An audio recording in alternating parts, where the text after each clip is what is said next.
بسم اللہ الرحمن الرحیم۔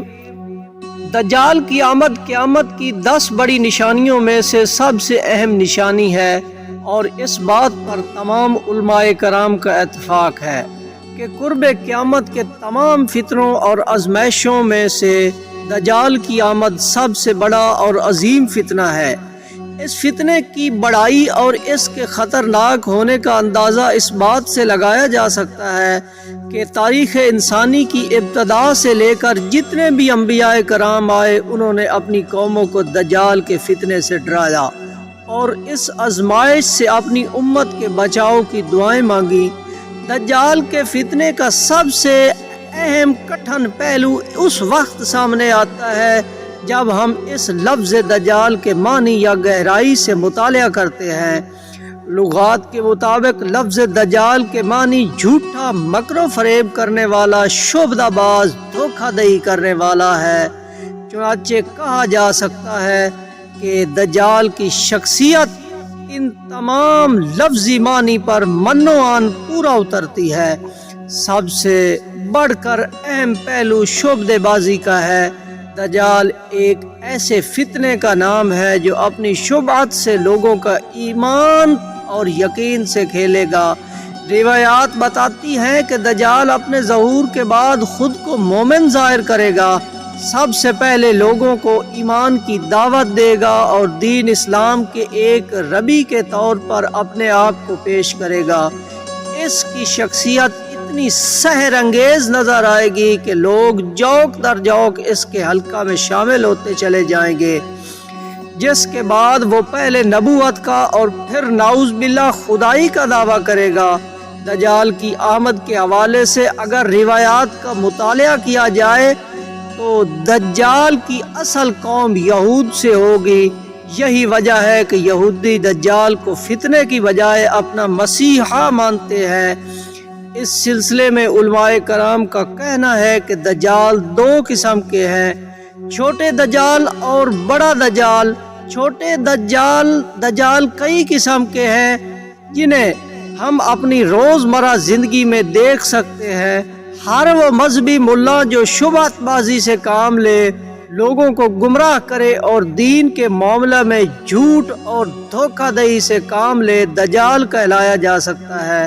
جبکہ بڑا دجال وہی ہے جو پہلے نبوت کا اور پھر خدائی کا دعویٰ کرے گا، اور اس آزمائش اور فتنے کے ظاہر ہونے اور اسے قرب قیامت کی نشانیوں میں سے ایک نشانی ماننا ہم مسلمانوں کے اعتقاد کا اہم حصہ ہے۔ چنانچہ جب ہم دیکھتے ہیں کہ ایک بہت بڑا شعبدہ باز جو خود کو مومن ظاہر کر کے لوگوں کا بھروسہ چھین لے گا، در حقیقت وہ اتنا ہی خطرناک اور عظیم فتنہ ہے کہ اس سے تمام انبیاء نے اپنی قوموں کو ڈرایا ہے۔ تو اس سلسلے میں سوال یہ پیدا ہوتا ہے کہ مسلمانوں کے لیے دجال کی پہچان کر پانا کیسے ممکن ہوگا، کیونکہ کسی بھی آزمائش سے نمٹنے کے لیے سب سے پہلے اس کی پہچان کرنا ہی اہم ہوتا ہے۔ اس کے بعد ہی اس سے بچاؤ کی ترکیبیں سوچی جا سکتی ہیں۔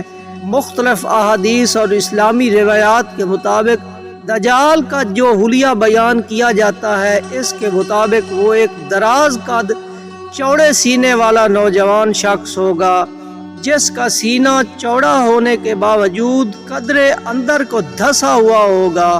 کہا جاتا ہے کہ یہ ایک آنکھ سے کانا ہوگا اور اس کی کانی آنکھ انگور کے دانے کی طرح پھولی ہوئی ہوگی، جبکہ دوسری آنکھ خون آلودہ دکھائی دے گی۔ حلیے کے حوالے سے دجال کے بارے میں سب سے اہم نشانی یہ بتائی جاتی ہے کہ گھنگریالے بالوں اور چوڑی پیشانی والے، اور اس شخص کی دونوں آنکھوں کے درمیان واضح طور پر کیا فے اور رے لکھا ہوا ہوگا، جس کا مطلب کافر ہوگا۔ اور اس سے بھی زیادہ اہم بات یہ ہے کہ یہ حروف انتہائی واضح دکھائی دیں گے، اور ہر مسلمان چاہے وہ پڑھا لکھا ہو یا ان پڑھ ان الفاظ کو بآسانی سے پڑھ سکے گا۔ ناظرین گرامی، کلیے کے علاوہ دنیا کے حالات کا مشاہدہ بھی دجال کی آمد کی نشانیوں کے حوالے سے کیا جا سکتا ہے۔ روایات میں بتایا گیا ہے کہ دجال سے کیا پہلے دنیا چند مخصوصی قسم کے حالات سے گزری ہوگی۔ اس سلسلے میں سب سے پہلے احادیث مبارکہ کے مضامین کا مطالعہ کیا جائے تو معلوم ہوتا ہے کہ دجال کے ظہور سے کم از کم 3 سال پہلے دنیا شدید قسم کے قحط اور خشک سالی کا شکار ہو گئی ہوگی۔ پہلے سال اللہ تعالیٰ کے حکم سے آسمان 1/3 بارش برسانا چھوڑ دے گا اور زمین 1/3 پیداوار دینا چھوڑ دے گی۔ اس خشک سالی سے قید کی صورتحال پیدا ہونا شروع ہو جائے گی۔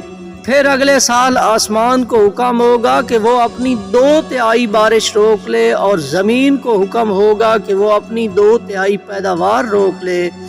پھر تیسرے سال جب آسمان اپنی مکمل بارش اور زمین اپنی ساری پیداوار روک لے گی تو یوں محسوس ہوگا جیسے آسمان شیشے کا اور زمین تانبے کی ہے، اور لوگ اس بدترین خشک سالی کے باعث شدید ترین تکلیف اٹھائیں گے۔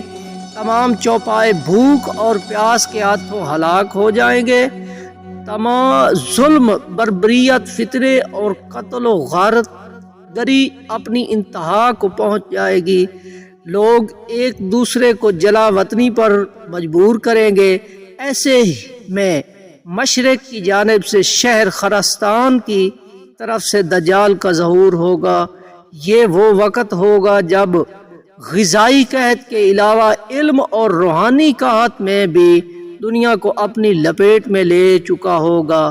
خاص طور پر دین اسلام پر چلنے والے لوگوں کی ایک بڑی تعداد ضعیف العلم کا شکار ہو چکی ہوگی۔ علماء اور سچے دینداروں کی شدید قلت ہوگی۔ ایسے میں ایک ایسی شخصیت کا آنا جو لوگوں کو دین کی دعوت دے گا اور خود کو مومن ظاہر کرے گا، اس کے دھوکے میں آ جانا کچھ ناممکن دکھائی نہیں دیتا۔ کہا جاتا ہے کہ دجال اس دنیا فانی میں قریباً 40 دن رہے گا، جن میں سے 1 سال کے برابر، 1 دن 1 مہینے کے برابر اور 1 دن 1 ہفتے کے برابر ہوگا، اور باقی دن تمام عام دنوں جیسے ہوں گے۔ ایسے اپنے ظہور کے فوری بعد دجال اپنے گدھے پر بیٹھ کر دنیا کا چکر لگائے گا۔ کہا جاتا ہے کہ دجال کا گدھا بھی عام گدھوں سے بے حد مختلف ہوگا۔ اس کا جثہ اتنا بڑا ہوگا کہ دونوں کانوں کا درمیانی فاصلہ قریباً 40 ہاتھ کے برابر ہوگا، اور یہ اتنے بڑے بڑے قدم اٹھائے گا کہ 1 قدم 1 میل کے برابر ہوگا۔ دنیا کے گرد چکر لگانے کے دوران اس زمین کا کوئی میدانی، پہاڑی یا صحرائی علاقہ ایسا نہیں بچے گا جہاں یہ نہ جا سکے۔ البتہ یہ بتایا جاتا ہے کہ اس دوران مکہ مکرمہ اور مدینہ منورہ پر فرشتوں کا پہرا ہوگا۔ یہی وجہ ہے کہ دجال اور اس کا گدھا مدینہ اور مکہ میں داخل نہیں ہو سکیں گے، بلکہ اس کے باہر کی دلدلی زمین اور پر پڑاؤ کریں گے، جس کی وجہ سے مدین شریف میں 3 زلزلے جھٹکے آئیں گے، جس کی وجہ سے تمام ضعیف العقیدہ لوگ، فاسق اور منافق لوگ مدینہ چھوڑ کر بھاگ نکلیں گے اور دجال کے گروہ میں شامل ہو جائیں گے۔ چنانچہ اس روز مدینہ منورہ اور مکہ مکرمہ کی زمین تمام کافروں اور منافقوں سے پاک ہو جائے گی۔ دوستو، جیسا کہ پہلے ہم نے ذکر کیا کہ دجال کے ظہور کے وقت دنیا شدید قسم کے بھوک اور پیاس کی تکلیف سے گزر رہی ہوگی۔ چنانچہ مسلمانوں کے لیے سب سے بڑی آزمائش اس سلسلے میں یہ ہوگی کہ دجال کے پاس روٹیوں کا ایک پہاڑ ہوگا اور پانی کے 2 نہریں ہوگی۔ اس کے کہنے پر آسمان سے بارش بھی ہوگی اور وہ لوگوں کے سامنے ایک شخص کو قتل کر کے زندہ بھی کرے گا، لیکن در حقیقت سب اس کے شعبدہ بازی ہوگی، جس کا شکار بے دین اور کمزور ایمان والے ہوں گے۔ تاہم اس کے چاہنے اور ماننے والے ایسی حالت میں خوشحال ہو جائیں گے کہ انہیں کسی قسم کی معاشی تنگی اور بھوک کا سامنا نہیں کرنا پڑے گا۔